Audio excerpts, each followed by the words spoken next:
श्री स्वामी समर्थ. मराठी बखर. लेखक गोपाळ बुवा केळकर. संपादक रामचंद्र चिंतामण ढेरे. भाग 10. चंदूलाल दिवाणाची गोष्ट व समर्थांची जन्मपत्रिका. मोंगलाईत राजूर म्हणून गाव आहे. त्या ठिकाणी मठ असल्याचे हल्ली कळते. मठात जहागिरी करून देणारे चंदूलाल दिवाण त्यावेळी होते.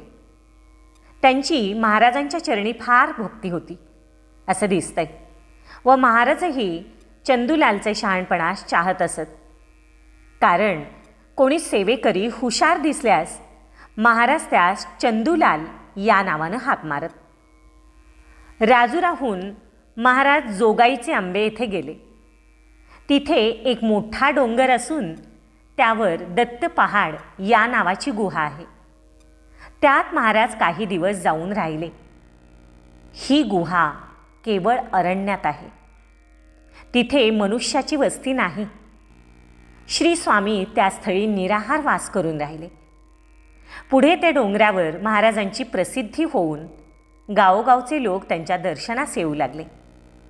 त्यावेळी प्रसिद्ध होणे महाराजांच्या इच्छेस न आल्यामुळे महाराज तिथून पंढरपुरास आले.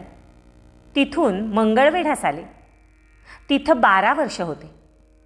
राजश्री नाना रेखी यांनी महाराजांची पत्रिका केली आहे. हे फार चांगले ज्योतिषी आहेत. ती पत्रिका घेऊन नाना रेखी अक्कलकोटास गेले व त्यांनी स्वामीचरणी अर्पण केली.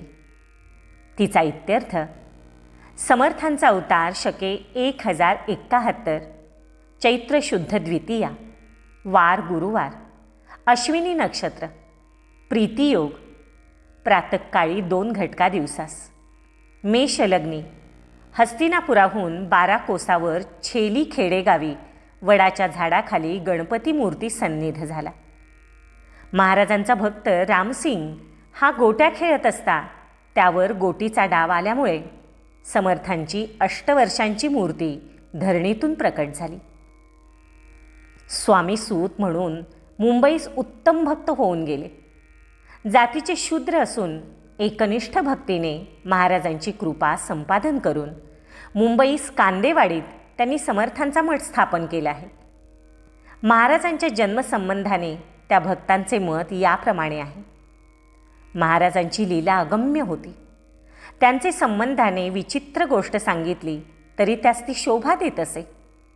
ज्यांनी त्या स्वतः पाहिले ते कबूल करतीलच. महाराजांचे ज्यास दैवयोगाने दर्शन झाले आहे त्यासच महाराजांच्या वैभवाची थोरवी ध्यानात येईल.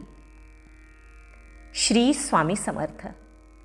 व्हिडिओ लाईक करा, शेअर करा, सबस्क्राईब करा आणि कमेंट्सही जरूर करा.